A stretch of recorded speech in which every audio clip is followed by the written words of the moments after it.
की संविदा के बारे में जानेंगे और देखेंगे कि क्षतिपूर्ति की संविदा क्या होती है। ठीक है, तो चलिए देखते हैं। सबसे पहले तो इसे इंग्लिश में हम कहते हैं कॉन्ट्रैक्ट ऑफ इंडेमनिटी। ठीक है, और ये भारतीय संविदा अधिनियम जो है ना, उसके धारा 124 में परिभाषित की गई है।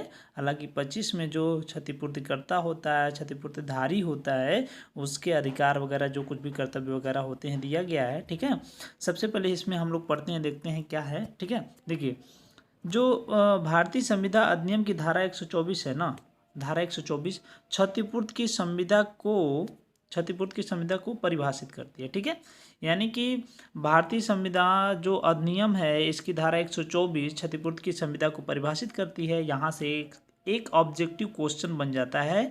ठीक है, कि भारतीय संविदा अधिनियम जो होता है उसके किस सेक्शन में जो है क्षतिपूर्ति की संविदा को परिभाषित किया गया है। ठीक है, तो ये एक ऑब्जेक्टिव क्वेश्चन है आपके लिए, इसको भी ध्यान दीजिएगा। ठीक है, देखिए अब क्या कह रहा है, इसके अनुसार वह संविदा जिसके द्वारा एक पक्षकार, ठीक है ना, एक पक्षकार दूसरे को स्वयं वचनदाता के आचरण से या किसी अन्य व्यक्ति के आचरण से, ठीक है ना, मतलब जो दूसरा पक्षकार है अगर जो वचन दे रहा है या तो उसके आचरण से किसी भी प्रकार की क्षति हो या फिर किसी अन्य व्यक्ति के आचरण से किसी भी प्रकार की क्षति हो, उस क्षति से बचाने का जो वचन देता है यही क्षतिपूर्ति की संविदा कहलाती है। चलिए इसको एक बार हम लोग क्लियरिफाई करके समझ लेते हैं। ठीक है, ध्यान से इसको देखिए।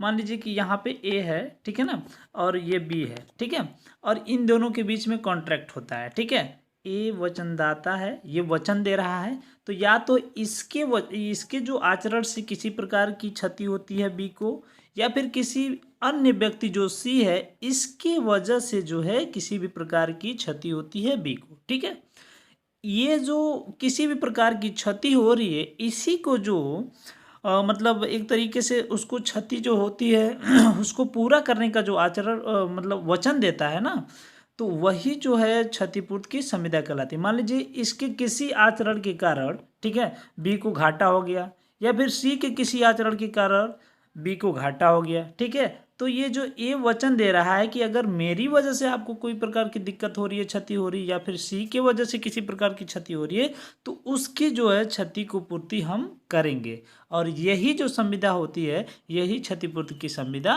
कहलाती है। तो गाइज आज के वीडियो में सिर्फ इतना ही, बाकी आगे हम लोग देखेंगे difference between Indian law and जो इंग्लिश लॉ है। ठीक है ना, कि यानी कि इंडियन लॉ में क्या कहा गया है और इंग्लिश लॉ में क्या कहा गया है क्षतिपूर्ति की संविदा को लेकर।